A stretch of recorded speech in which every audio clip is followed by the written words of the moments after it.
एक IAS officer बनने के बाद भी अगर उसकी मां बृहस्पतिवार को सिर नहीं धोती है तो उससे ज्यादा अनपढ़ कोई और हो सकता है।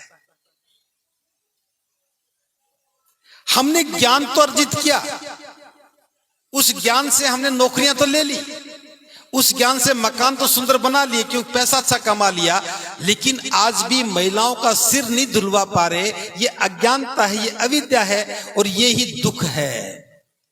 अगर कोई महिला बृहस्पतिवार को सिर धोले तो बुखार हो जाएगा। मेरे पास एक बच्चा आया, मैं स्कूल भी चलाता था। उसने गले में बहुत सारे काले पीले धागे बांध रखे, तबीज बांध रखे। चौथी क्लास में बच्चा पढ़ता था। मैंने आते पूछा भी ये क्या बांध रखा। उसकी मम्मी ने कहा कि भंते जी बस इसी को हाथ मत लगाना। मैंने कहा क्यों? इनके उतारते इसको बुखार हो जाता है। मैंने कहा ये साइंस तो बहुत बढ़िया है। मैंने उसी के सामने कैंची से काट करके मैंने कहा कि आज के बाद बिल्कुल बुखार नहीं उतरेगा क्योंकि मैंने काटा है। उस बच्चे को बता दिया कि आज तो बुखार बिल्कुल भी नहीं होगा और होगा कल भी नहीं, परसों हो जाए तो मेरे पास आ जाना। उस बच्चे को तो बुखार हुआ नहीं, उसकी मम्मी को बुखार हो गया। मैंने अगले दिन फोन करके पूछा, उसकी मम्मी का फोन आया, जी मेरे बेटे को बुखार तो नहीं हुआ? मुझको बेटे को तो नहीं हुआ। उसने कहा जी मेरे को हो गया। तो डर किसके मन में था, बच्चे के या महिला के? मां के। ये डर है, ये अविद्या है। आप कितनी भी डिग्री ले लें, अगर ये अविद्या खत्म नहीं हुई तो डर खत्म नहीं होगा, और डर खत्म नहीं होगा तो कभी भी सुख नहीं मिलेगा। बुद्ध ने कहा कि डर को खत्म होना चाहिए। आज भी मैं देख रहा हूं हम कितने अविद्या में हैं। आपका बेटा एग्जाम देने जा रहा है, नौकरी का एग्जाम है, और जो ही वो घर से निकला और आगे से बिल्ली रास्ता काट जाए या कोई छींक दे या कुत्ता कान फड़फड़ा दे तो आपके मन में क्या पैदा होता है? डर पैदा होता ना। और समझदार महिलाएं क्या करेंगी? बेटा वापस आ जा, एक गिलास पानी पी ले, ताकि बिल्ली ने रास्ता काटा वो रिपेयर हो जाए। कुत्ते ने कान फड़फड़ाया, कुत्ते का अपना मकसद था, कान में मक्खी बैठी होगी, वो अपने कान से तो उड़ाएगा।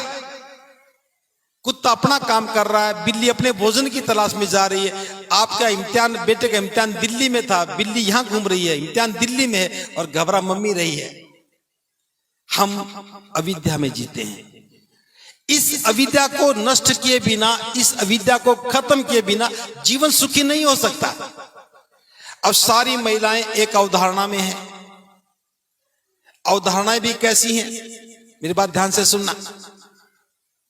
अगर कोई पुरुष बाल बड़े बड़े कर ले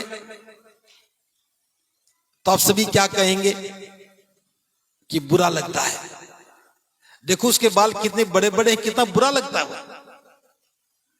और कोई महिला बाल कटवा ले तो क्या कहेंगे? देखो परकटी सी दिखती है। अब ये कौन तय कर रहा है कि महिलाओं के बाल अच्छे लगते हैं? लंबे बालों में तो महिलाएं अच्छी लगेंगी और पुरुष बाल लंबे कर रहे तो बुरा लगेगा। महिलाएं बाल कटवा ले तो बुरी लगेंगी, पुरुष बाल बड़े कर ले तो बुरा लगेगा। अब ये अवधारणाएं हैं, ये अविद्या है। बालों का सुंदरता से क्या संबंध? अगर बालों का सुंदरता से संबंध होता तो पुरुष भी लंबे लंबे बाल रखते, और हम तो बिल्कुल भी नहीं रखते। लिस्ट में हमारा नाम तो कभी भी नहीं आ सकता। सिर्फ मैं बता रहा हूं, हम अविद्या में जीते हैं।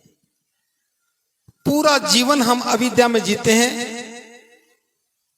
और इस अविद्या के कारण हम दुखी रहते हैं। इसका समाधान क्या है? बुद्ध कहते हैं कि इसका समाधान यह है कि सबसे पहले हम स्वीकार करें कि यह अविद्या है। सारी महिलाएं चूड़ियां पहन के बैठी हैं। पढ़ाया गया कि चूड़ी पहनना कायरता है, लेकिन महिलाओं को समझाया गया कि चूड़ी सुहाग है। एक ही चीज, दो चीजें अलग कैसे हो सकती हैं? महिलाओं को पढ़ाया गया कि चूड़ी सुहाग है, ये सिलेबस में नहीं था। सिलेबस में पढ़ाया गया कि चूड़ी पहनना कायरता है, अगर तुमसे एक काम नहीं होता तो चूड़ियां पहन लो। अब सारी महिलाओं ने चूड़ियां पहन ली, और सबसे अच्छी बात उनके जीवन साथी ने पहनाई। अब यहां मंच के लोग नारे लगाते हैं, आज तो नहीं लगाए, कहेंगे कि बौद्ध धर्म की क्या पहचान, क्या बताते हो? मैं बोल रहा हूं, दोबारा बोलना, बौद्ध धर्म की क्या पहचान? बिल्कुल, बुद्ध ने यही कहा है कि मानव मानव एक समान है, लेकिन हम क्या समान हैं? अगर एक समानता का भाव है तो आज सभी उपासिकाएं मेरा कहा मान लें। आपने 4 चूड़ियां पहन रखी हैं तो 2 अपने जीवन साथी को पहना दो, मानव मानव एक समान।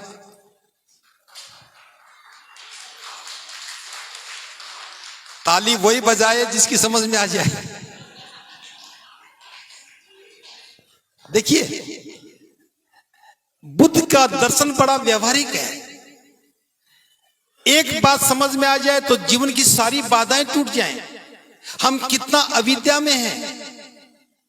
शादी तय हुई, पहला उपहार होने वाले पति की ओर से चूड़ियां मिली, चूड़ियां मिली, स्वीकार कर लिया, कोई बुरी बात नहीं है, कम से कम आधी चूड़ी लौटा ही देते। क्या पति का सुहाग नहीं होना चाहिए? क्या सवाल नहीं पूछना चाहिए? अगर चूड़ी पहनना सुहाग है तो पति बिना सुहाग के क्यों घूमे? या तो चूड़ी एक उनको भी पहना दो, या अपने उतार के खुट्टी के टांग दो। अगर मैं ये कहूंगा तो पता क्या होगा? घर में झगड़ा शुरू।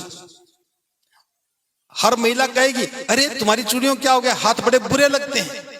अब हाथ बुरे लगते हैं, ये अविद्या है। पुरुष चूड़ी पहन ले तो लोग क्या कहेंगे, अरे तुम्हारे हाथ बुरे लगते हैं, ये अविद्या है। इस धारणा में बंध जाना ही अविद्या है, प्रज्ञा नहीं है। हम कितने पढ़ लें, धारणाओं से नहीं लड़ पा रहे। इन धारणाओं में बंधे होने का नाम ही दुख है। बुद्ध कहते स्वीकार करो कि ये अविद्या है, और जो स्वीकार करते हैं तो उस अविद्या से बाहर निकला जा सकता है। और अविद्या से बाहर निकलने के लिए बुद्ध ने मार्ग बताया, मैं आज नहीं बता पा रहा हूं क्योंकि लंबा समय हो जाएगा। जब हमें लगेगा कि ये कायरता है, जब हमें लगेगा कि बिल्ली ने रास्ता नहीं काटा, बिल्ली तो अपने मकसद से जा रही थी, मैं अपने मकसद से जा रहा हूं, बिल्ली का मेरे रास्ता काटने से क्या संबंध? कुत्ते ने अपना कान फड़फड़ाया तो अपनी मक्खी उड़ा रहा था, मेरे पास भी अगर मच्छर काटेंगे तो मैं भी प्रयास करता हूं, उसका मेरे काम से क्या संबंध? हम निर्भय हो जाते हैं। जितने भी मन में डर हैं हम निर्भय हो जाते हैं, और निर्भय होंगे, जिस क्षण हम निर्भय हो जाएंगे उस क्षण हम खुश होंगे, और जिस क्षण हम खुश होंगे उस समय बुद्धि निर्मल होगी, और जब बुद्धि निर्मल होती है तब व्यक्ति सुख अनुभव करता है। बुद्धि का निर्मल हो जाना ही सुख है। और बुद्धि निर्मल होने के बाद हम जो भी निर्णय लेंगे वो निर्णय भी सही होगा, और निर्णय के लिए जो प्रयास करेंगे वो भी सही होंगे, और परिणाम जो आएगा वो भी सही होगा। वो सम्यक संकल्प हो गया। सम्यक दृष्टि बुद्धि का निर्मल होना है, और सम्यक संकल्प उस क्षण में बुद्धि की निर्मलता के साथ जो निर्णय लिया, जो प्रयास किया, उसके परिणाम बेहतर आए, बुद्धि की निर्मलता और बढ़ जाती है। ये प्रज्ञा है। ये पाठ हमसे छूट गया। जीवन को श्रेष्ठ बनाने के लिए हमें प्रज्ञा में जाना चाहिए था, और हम ज्ञान की बात करने लगे। ज्ञान क्या है? जानकारियों का संग्रह ही तो ज्ञान है। आप मुझसे पूछो कि पानीपत का युद्ध कब हुआ, हो सकता मैं ना बता पाऊं। मुझसे पूछो कि प्रकाश की गति कितनी है, हो सकता ना बता पाऊं। वो जानकारियां हैं, मेरे पास नहीं है, नहीं हो सकती। लेकिन जीवन को श्रेष्ठ बनाने के लिए, अविद्या को तोड़ने के लिए, अविद्या का नाश करने के लिए, प्रज्ञा में जाने के लिए हो सकता है कि मैं मार्ग समझा पाऊं। तो बुद्ध का धम्म सीमाओं में नहीं है कि महिला के लिए अलग बात है तो पुरुष के लिए अलग बात है, ऐसी कोई बात नहीं। कुत्ते के कान फड़फड़ाने से, बिल्ली के रास्ता काटने से जिसके मन में डर पैदा हुआ, चाहे पुरुष है चाहे महिला, वो अविद्या में है। हमें इन बातों को समझने के लिए प्रयास करना चाहिए। जिस दिन महिलाएं समझ जाएं, अविद्या से दूर हो जाए, आप देखना उस दिन कोई ताकत नहीं जो आपके मन में भय पैदा कर दे। हम किसी के बनाए हुए सिद्धांतों से जीवन जी रहे हैं, अपना कोई सिद्धांत नहीं है। महिलाएं सूट और साड़ी पहनेंगी और पुरुष पैंट कमीज पहनेंगे, ये धारणा किसके मन में है? अब किसी महिला को कि आप भी पैंट शर्ट पहनो, ओके नहीं जी मैं कैसे पहन सकती? किसने कहा? ये अविद्या है। बुद्ध इस अविद्या को तोड़ते हैं। बुद्ध कहते हैं वस्त्र का काम शरीर को ढकना है, जो अच्छा लगे सो पहनो, लेकिन पुरुष साड़ी नहीं पहन सकता। महिला संकोच करती है, वैसे पहनने में लड़कियां पहन लेती हैं। अभी समय बदल रहा है और बदलेगा, लेकिन सबसे पहली बात हमें अविद्या को दूर करना चाहिए। बुद्धि निर्मल हो जाए तो धम्म समझ में आ गया, किसी की भी हो जाए